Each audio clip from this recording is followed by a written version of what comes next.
Kundalini is the highest potential of your consciousness in this lifetime.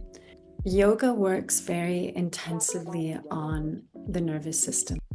I really believe that yoga has an amazing capacity to help us to rewire and repattern. So if we have had a traumatic experience, and remember that trauma is not what happened to us, it's what happened inside of us as a result of what happened to us. These are the words of Dr. Gabor.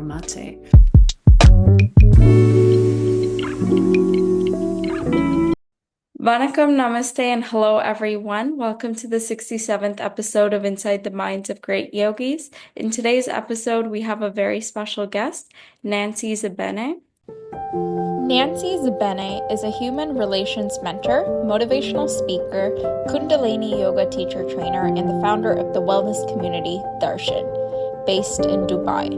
A pioneer in bringing yoga to the Arab world, she has been instrumental in training thousands of yoga practitioners and instructors across the region. It is a pleasure to welcome Nancy Zabaneh on the Inside the Minds of Great Yogis podcast. So let's give a big round of applause to Nancy. Hi, Nancy. Welcome onto the show. How are you doing today? Hi, Swati. Satnam, it's great to be with you. Satnam, it's a pleasure to have you on the show. And I look forward to hearing a bit about your journey with yoga.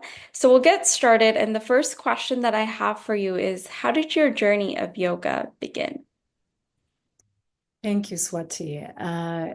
So my yoga journey really began probably about 25, 26 years ago, when I began with a very gentle hatha practice, and then gradually moved into a more active Shivananda practice. And I just really enjoyed the physical postures. It was much more of a, let's say, a physical practice for me at the time, as well as just being a very meditative, silencing practice. And then in 2007, I was at a crossroads in my life. Having had 3 children, I'd been married for 7 years already. I was really reaching a breaking point in my corporate career.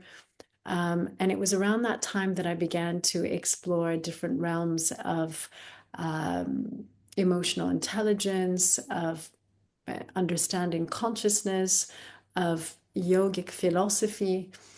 And a few years later, I was nudged by a friend who encouraged me to have a Kundalini experience with somebody who was in Dubai at the time but didn't have an active class. And I invited them into my garden. And I remember having my first experience and thinking, my God, what is this? Whatever it is just, I feel so at home. I feel so alive.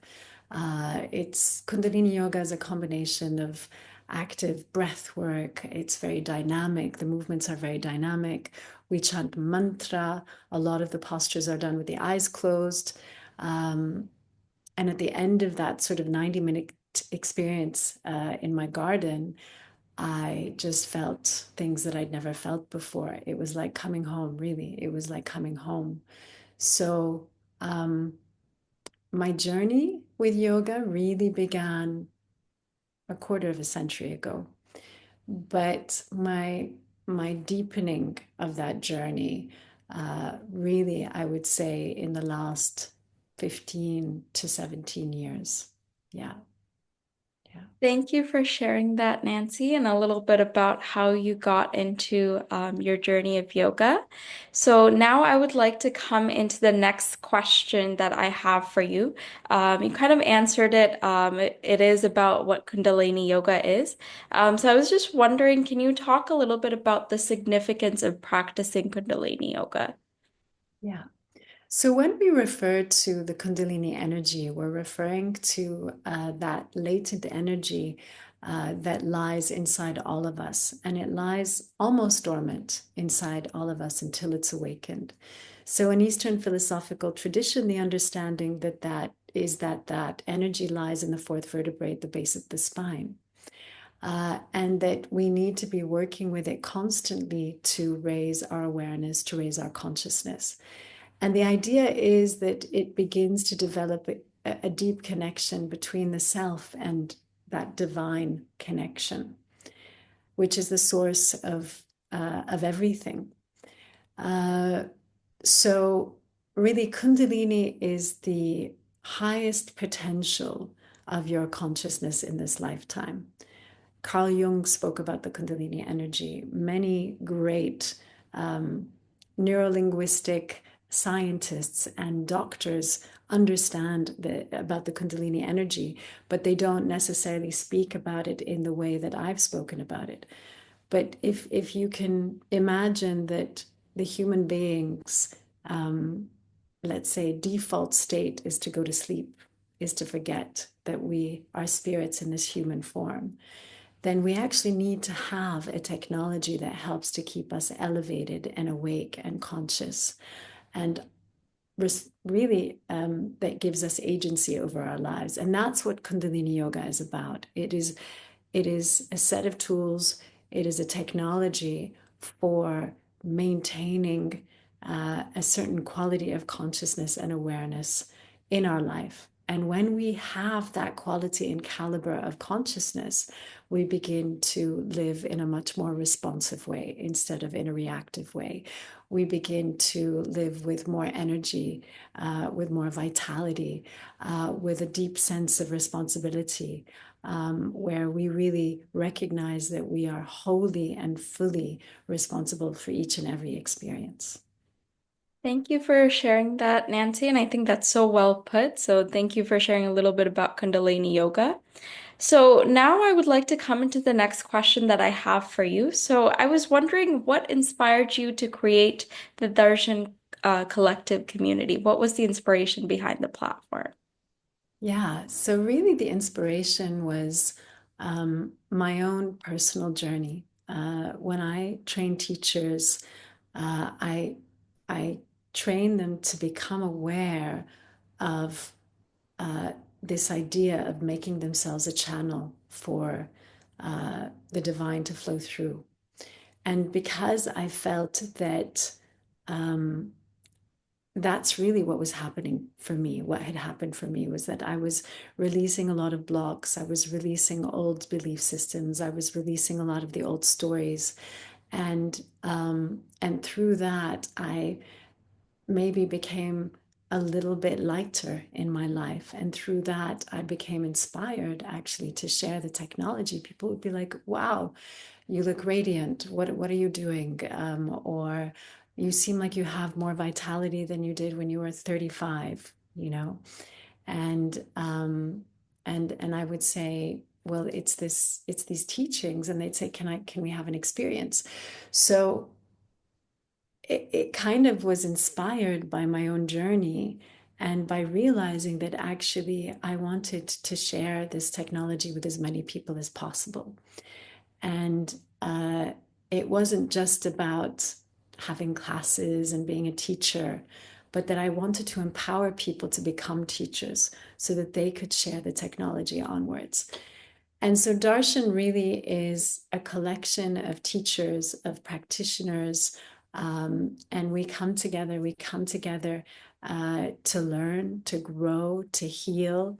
And there are so many contexts in which we do this. We do this through events, we do this through teacher trainings, we do this through retreats, we do this through classes.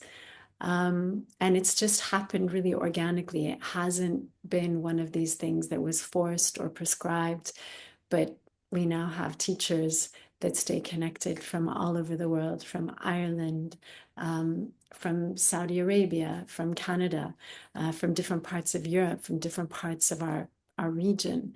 And we recognize that together we're better, and that there's something really inspiring about being able to tune into that community, that collective consciousness that comes from being more than just the sum of, you know, our individual part, if that makes sense. Right. Thank you for sharing that. And I really like how you emphasized on um, being a collective. I think the whole idea of yoga being unity and how you're kind of having that in your platform as well is beautiful. So thank you for sharing a little bit about Darshan community. And the next question that I have for you is, do you believe yoga can help manage trauma and addiction? Absolutely, absolutely. Yoga works very intensively on the nervous system. It works intensively on the subconscious. When we are moving and breathing a certain way, when we chant mantra, we're only just beginning to understand how the science of mantra is creating impact on the human brain.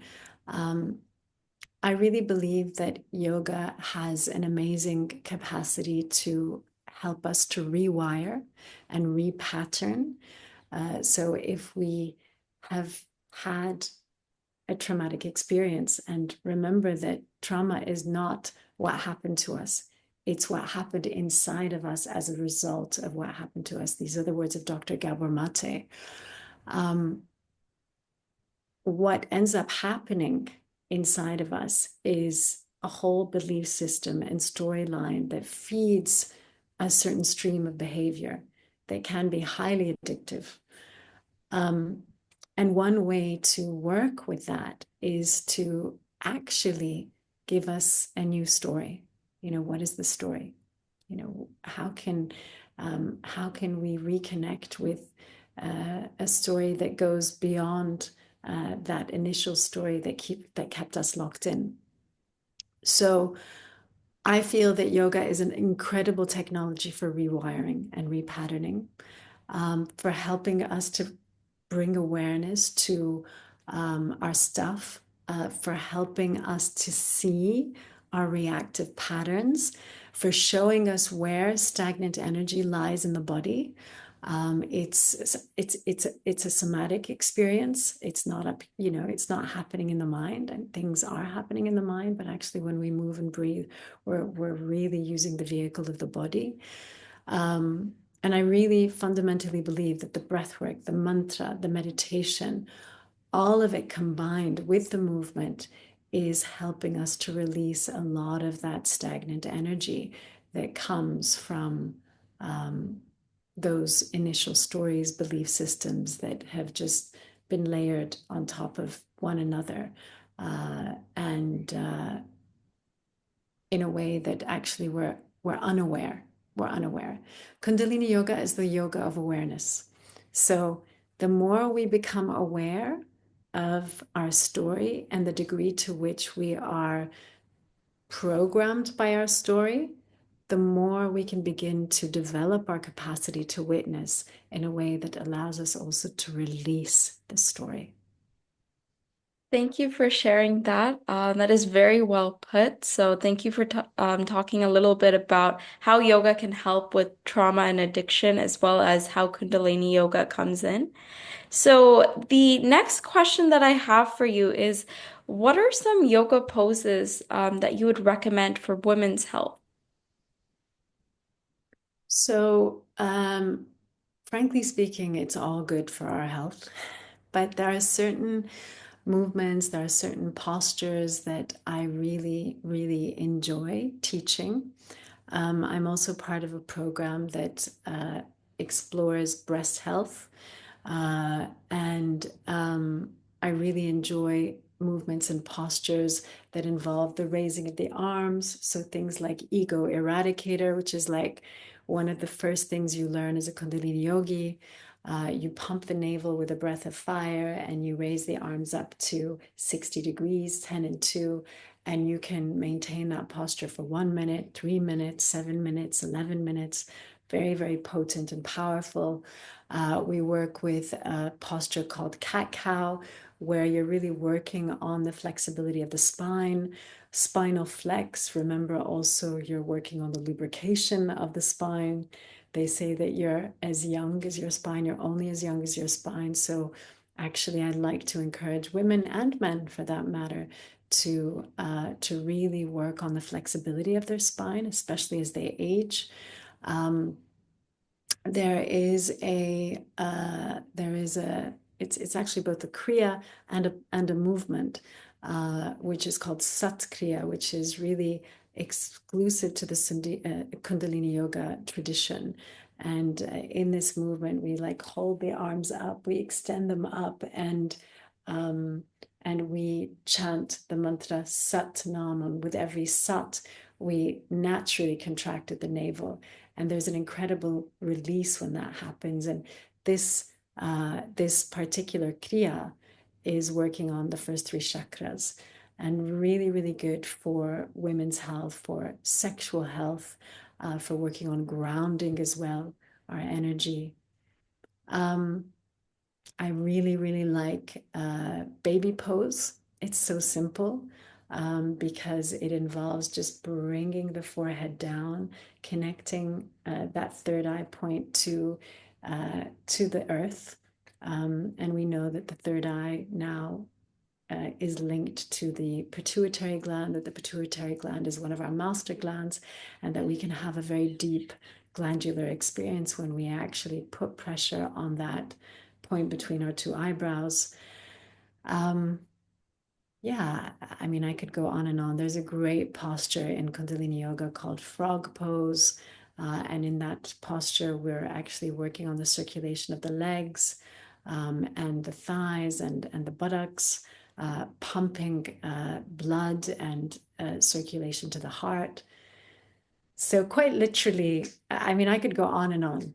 I want to say every kriya, every movement, all of it is giving you a very deep glandular experience. And I think that for women, it's something to be conscious of and sensitive to.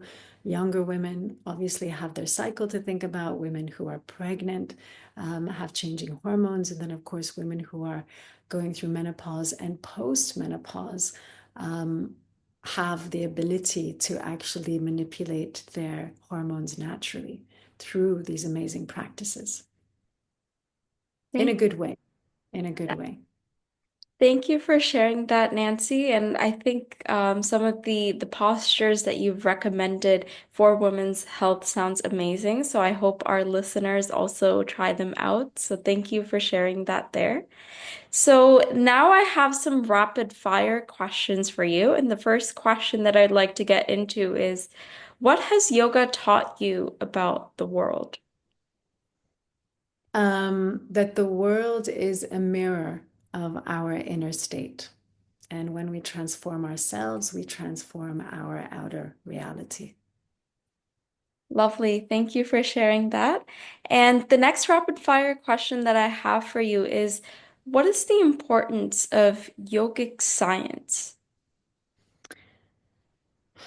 The importance of yogic science is that it really combines physical, mental, emotional, and spiritual well being. It's not just one thing, it's actually all of it combined.